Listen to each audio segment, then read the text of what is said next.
Hi everyone, this is Tiffany from ClaimingMyPower.com. It's Tuesday and I just went to my nutritionist slash counselor, the different one, and I know I got all kinds of self-help things right now. But we didn't do any light color therapy today. There really wasn't the need today to do it. We focused more on my self-talk, and so I had, when I walked in there, she said, wow, you're all fixed up. I was, hair looked different, confidence showing through.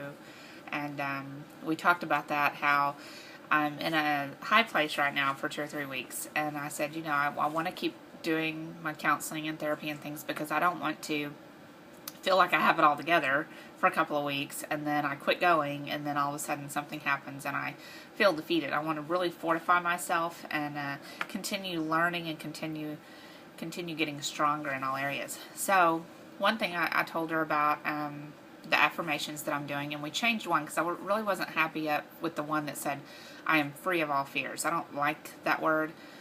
I just don't like the whole phrase. So, and then I had one, I am not scared of anything, and she said, no, that you don't want to use that word. So we changed it to, I am capable of handling whatever happens. So I like that one because that's my what if fear that I used to go to. I don't as often anymore. And then instead of I am fit and strong, she said fit is one of those labels. Like, I have a certain image in my mind of what fit means, what it means to be carved and toned and perfect and all that. So she said, can you change it? So we changed it to I am healthy and getting stronger, because it really, my ultimate goal, what I told her, yes, I want to look good and feel good and everything, but it's strength. That's my number one. If I could have anything right now, it's just an abundance of strength. And I'm getting it from a lot of sources. So we talked about the negative, the self-deprecating jokes and the negative self-talk, and if I get on the scale and it's moved 1.6 pounds or whatever up or whatever, or it's moved down but not fast enough, what I do to myself. She made a good point about how the pessimism, the self-deprecation and all that, it might drive you short-term, just for like the next day or something. You might be thinking about that and make a good decision, but it doesn't drive us long-term. It doesn't. God, there's a loud motorcycle out there.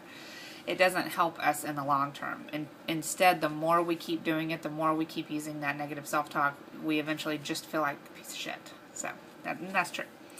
I told her about meeting Destin, and at first, she had told me this later. She said at first I was thinking, because a personal trainer, sometimes they can be real rigid and everything. But the more I told her about his mindset and how he's helping me, she just said, I just feel like sometimes there's an angel that comes into your life. And I said, actually, you're an angel. My counselor, Sue, is an angel.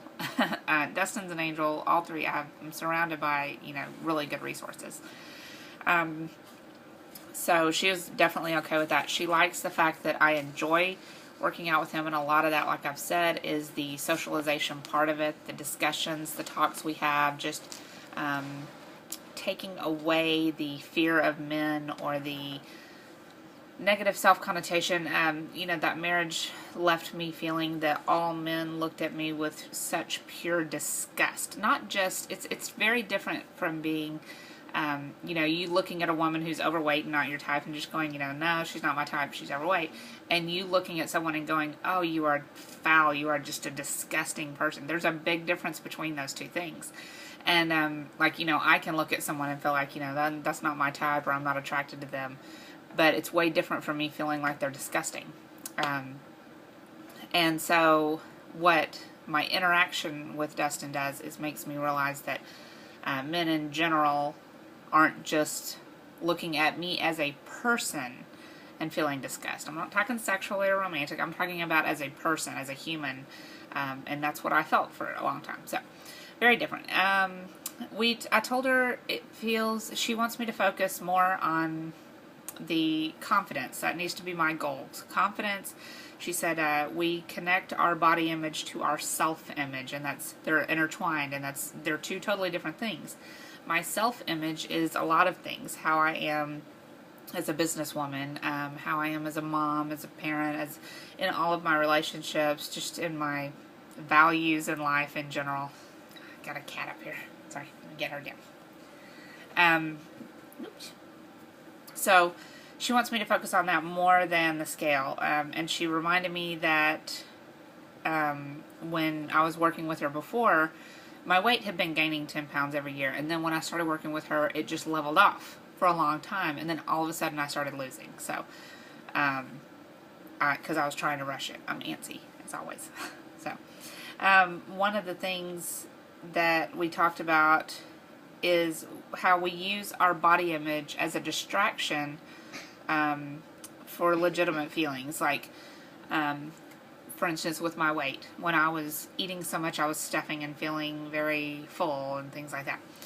I was focused on how big my butt was, or my stomach, or something like that. I wasn't focused on what was making me feel stuffed. I wasn't as interested in building my confidence up so that I didn't eat as I was just guilting myself for not eating the right things. You know what I mean? The focus was all wrong. One thing that I had said to her was, and she quoted me on it, I want to know that I'm not stuck here forever. Now, I was talking about physically, my body, because we were talking about how fast and you want things to happen and all. And I said, it's not, I wouldn't even mind if someone came to me and said, 3 years from now, you're going to be looking good. But I wanted to know I wasn't stuck here forever, because that's when I'll start wanting different things. It doesn't matter if I'm working out every day, if I'm eating the right amount. If I'm going to be stuck here forever in this 260 plus body, that would bother me. And she said, can you look at that statement and apply it to different areas of your life? Yes, I can. I want to know that I'm not stuck in this area of my business forever. This is not what I want. I don't have what I want yet. I want to know that I'm not going to be stuck relationship-wise, single, forever, coming off of a bad experience in the past. So that's a little different. Say hello, Sean. Hi. Okay. So then we talked about, in culture, I don't know if I already talked about this yet or not, but we talked about in culture, it's okay to be mean to yourself. It's almost expected. We laugh about it. We put ourselves down and things like that. But we don't, it's almost that awkwardness of saying, hey, I look good, I feel pretty. At 260 plus pounds, it just feels not right to me. It doesn't feel right to sit there and feel good about myself at this weight.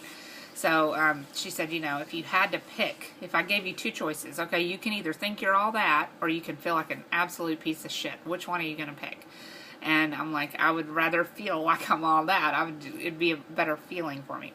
And then she, of course, brought it back to something more sentimental to me. What if Scarlett walked up and said, oh, Mom, I feel so pretty in this dress? Would I rather her say that, or would I rather her question me about whether or not her body was, okay, or something like that? Of course, I'd rather her have the self-esteem and confidence, but some reason I don't give myself that same love. I just reserve that for my kids. So, anyway, one thing I'm going to do is get rid of my scale, move it, not use it, something. Not even going to be chained to it anymore. I'm going to do that. I'm going to make that commitment. She wanted me to read these, When Women Stop Hating Their Bodies, but she said it's extremely feminist, and so she said just skip over whatever parts you don't like of that, and then just read, what I do like. And then this one, Do I Look Fat in This? So I'm going to read this. This says, life doesn't begin 5 pounds from now. So I definitely want to read that, because I have wasted too much time feeling bad about myself. 16 years, I think I've paid my dues, so I think I'm going to allow myself to go ahead and gain that confidence that I need, body image-wise. And hopefully that will translate into other things, because I know, confidence is something that I always like to meet confident people. I mean, it doesn't matter what they look like on the outside. When they have that confidence and positivity, it's an attractive quality as a human being. So, anyway, glad y'all got to meet Sean walking by in the background. I will talk to y'all tomorrow. Bye.